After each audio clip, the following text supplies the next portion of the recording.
I'm just sitting out here on a nice sunshiny day, having a good old cup of coffee and thinking about my trip on the Lone Star Trail. Golly, that was good. Even when you have those times where it gets a little bit tough and you're not having such a good time, when it's all over, you look back, you'd do it again in a minute, wouldn't you? But anyway, the Coat Mumbler sent me a message and said, hey, how about doing a little review on the equipment that you used? I'm not an ultralight backpacker by any means. I like to go comfortable.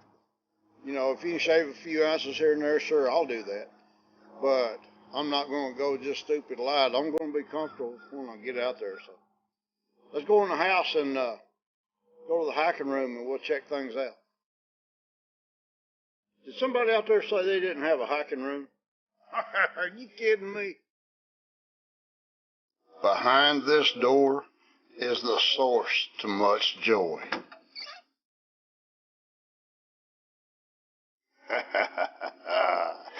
The hiking room. Yeah. This is a lot of years of accumulation though, y'all. This is not just stuff we just ran out and bought. Different kind of water filters, water bottles, fuel canisters, different kind of stoves. Oh, down here I've got keep my spot and some other electronics and stuff. Sleeping bags, tents, sleeping pads, family tents. 1968. Oh, I'll tell you all about that one later. That's just a cool pack. Oh, up here I've got an assortment of old sleeping bags that are hanging so I can keep them fluffed up. And here's the backpacks. Yeah, buddy. Let's start picking out the stuff I used on the Lone Star Trail. Alright, first off, I knew it was going to be some cold weather. I knew there might be a chance of rain. Man, my little Esbit pot and alcohol stove, that's my favorite. That's my go-to. But I thought I might want a little extra heat, so this time I took my jet boil, and that's the flash. This is a cool little deal. This is my koozie that my wife had made for me for making meals in, and that's a little multi-purpose. This is not the one I used, but it's just like it, so we're going to grab that. My little Flint Striker I take with me. That's my old Sawyer that stopped up on me. I think I've got it kind of loosened up. I'll tell you how I did that later. That was a chore. But anyway, there's my hiker. There's my MSR, lightweight knives, two of my Nalgene bottles. Well, let's see, I didn't use anything off of this shelf. I usually take a pretty good first aid kit, but that's if I got a bunch of other people going with. Oh yeah, here's a power source I use to keep my phone and battery charged. Here's my little bag. I call that my possibles bag. I'll show you what all's in that later. And my spot unit, I took that because I like to let my baby know I'm okay. Here's my good Go Light bag.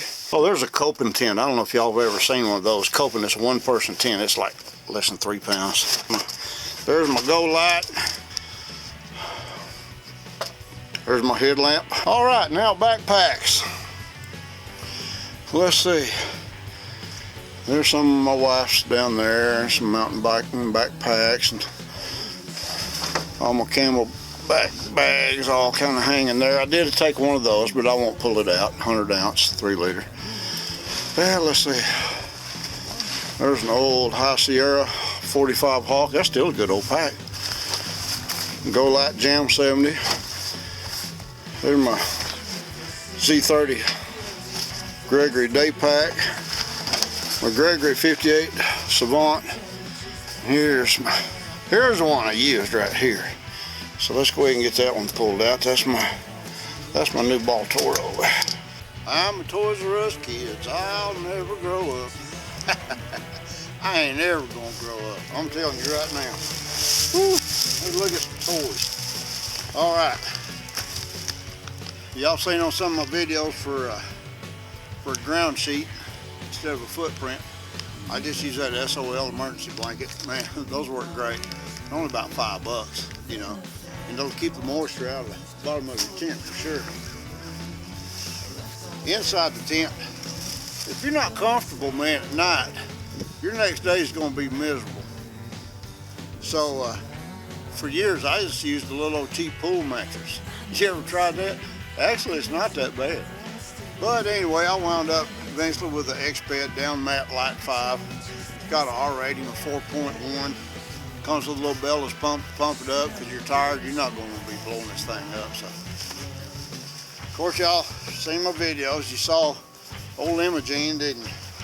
That's my Imogene Ultralight 2 tent from Go Light. Go Light's no longer in business, so I've got this Noco X Grid, and this thing has got a capacity of 12,000 milliamps. I know you can't see it from here, but it's got 2 USB ports here, and then you've got your charging side here.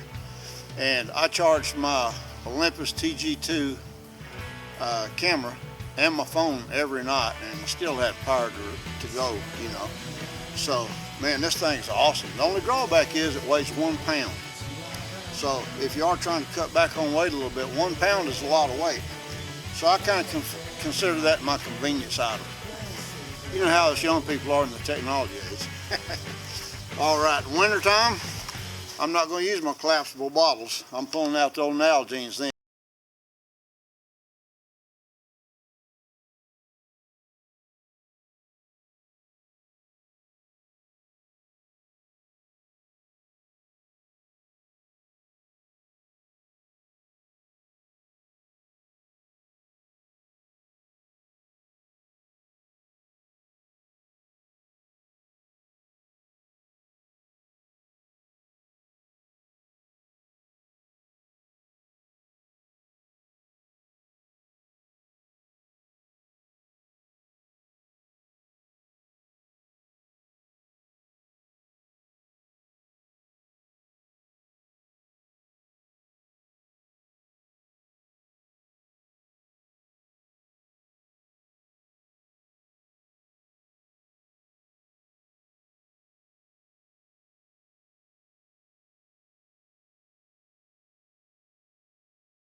So with this, my wife can track me, And I know it's kind of like electronic collar, ain't it, guys?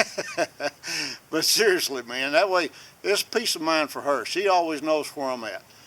It's got a button where I can send her a little message, let her know I'm okay, where I'm going to be for the night. A little button I can say, good morning, baby, I love you. And then I've got the emergency button here, the SOS. If I ever got in bad trouble, I can push that button. They're sending the helicopters after me. So I do carry one of those these days after years of not having one. I got my little flash bowl extendable spoon. That's kind of nice for digging down the bottom of those bags, keep from raking it all over your fingers. You ever do that in your dehydrated food bag? Stick your hand down there so far you're trying to lick it all off your fingers. That'll prevent that. Man, that weighs nothing. That's just so lightweight. Y'all saw my CamelBak in there, camel pack. I did take one of those, the 100 ounce, and that's mainly what I used. The Nalgene bottles, I didn't fill those up till I was close to camp at night, so I'd have plenty of water for cooking and stuff. I do use carry a little striker with me. I will take this too. This is just a cheap little old metal whistle. If you ever got into a situation where you needed it, you know, the old bear got you by the foot or something, you ain't gonna scare the bear. Might give you a little peace of mind just blowing the crap out of it though. And then, of course, there's the newest version of Gregory's Baltoro 65. And man, this is a sweet pack. I love this thing. And even though I only carried like 25 pounds, I can cinch this pack up good. And the suspension this thing's got on it, and the preformed hip belt, got a lot of padding in it. Man, you're comfortable as crap. Got a weatherproof pocket over here. That's where I kept my camera. And then, you know, you keep a little snacks, you can keep your whistle, whatever you want to over here.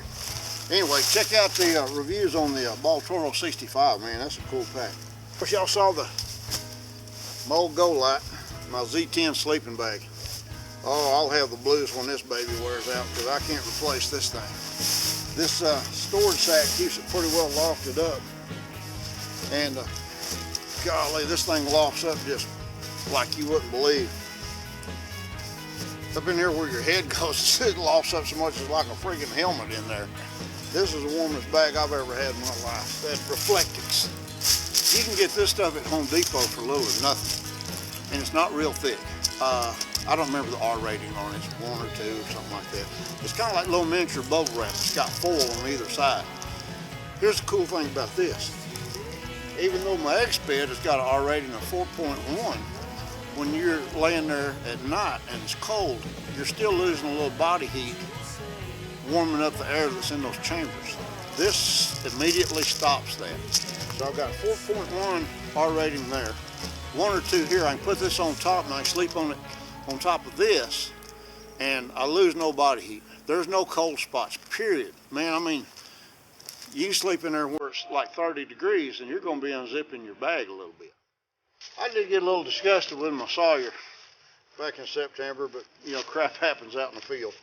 But anyway, this time what I took was the MSR, and this is the MicroWorks. I don't know, I'm sure you've all seen these. Man, you undo your hose here. I'm just gonna let this drop. And unscrew your cap.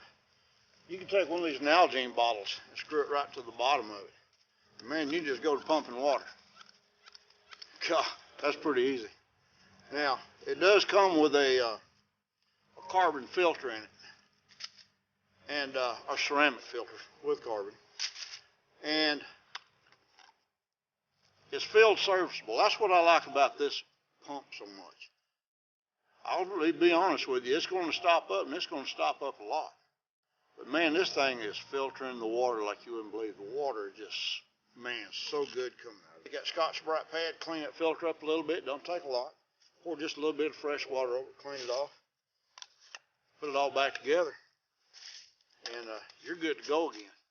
So, it's a little slow. It stops up a lot. But it's very field serviceable and very reliable. So, anyway, that's my pump system I used this time. Other than that, man, I got the Z10 Summit bag that I kept my clothes in. I've got this little no limits bag, little dry bag. That's where I kept my food in. Roll it up,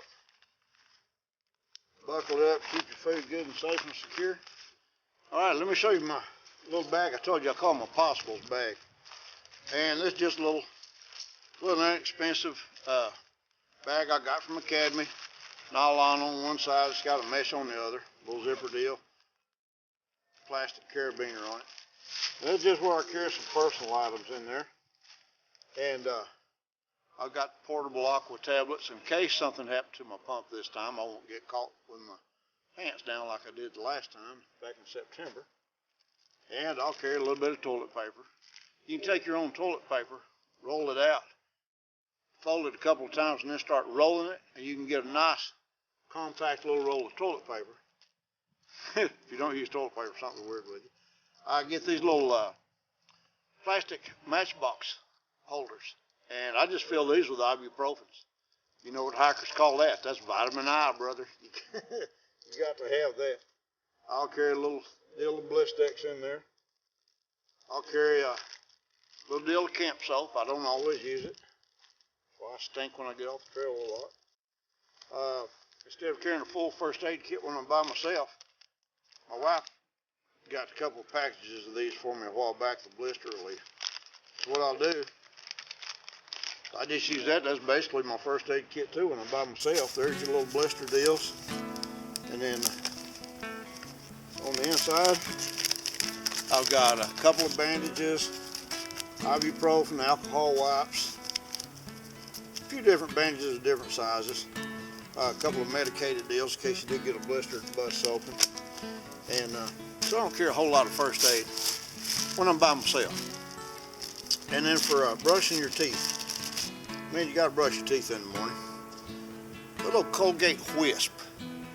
You can get these at like Walmart, different places like this. You can get a package of them for $12 for a little or nothing. You see how small that is? And then in the sample aisles, you can just get you a small tube of toothpaste. Crap, you're good to go, man. But there you go. There's about 25 pounds worth by the time you get it all loaded up. And in the wintertime, it just seems like you can carry a little bit more and get by with it, doesn't it? So, man, I had a great time, and with that suspension on my darn old Gregory, man, it was good. All right, y'all, there's my gear. And that's kind of my typical wintertime stuff. Like I said, I'm not an ultralight backpacker, ultra weenie. I do go comfortable. I don't carry the kitchen sink, but man, I got everything I need. And get you a good start on that stuff, man. Start collecting. It took me years to accumulate the stuff I've got, so it's not something you just run out and get when you're just old working class fella like myself. But, you know, you get good stuff and it'll last you.